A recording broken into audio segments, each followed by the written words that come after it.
Let me show you guys how to make my mom's super simple matoke recipe with some delicious homemade chapels.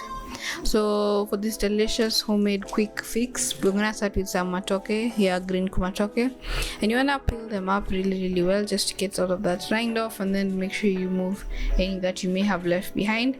And you wanna cut them up and then add them to a nice big bowl or container full of water. And you're also gonna mix along with our matoke, we have some warus, potatoes, along with some carrots.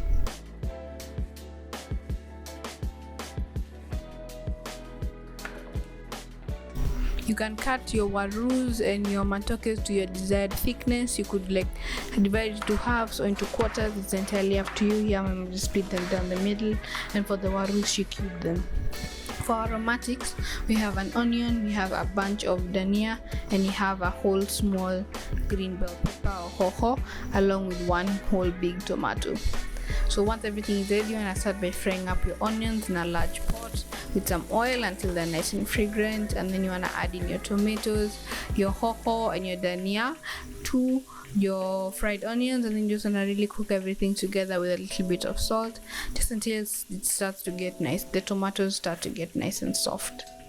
Once the tomatoes starting to get nice and soft, you need to have boiled meat in advance. That's kind of the first step. You could use beef, most recommendable. So boil your beef in advance until it's nice and tender, and then at this stage you just want to add the meat itself and do not add the soup for now.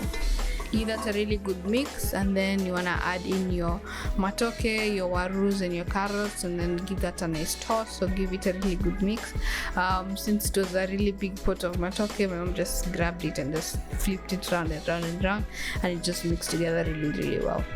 So once everything is fully incorporated, the meat and the aromatics and the warus and matokes and carrots, you just want to add in that fufu or the soup from the meat that you boiled, along with some more salt and hot water. And once it's done, you want to cover it up and just let that boil for up to 20 minutes just until the matokes and the warus are fully cooked through. If you like it thicker, add less water, and if you like it thinner, add more water.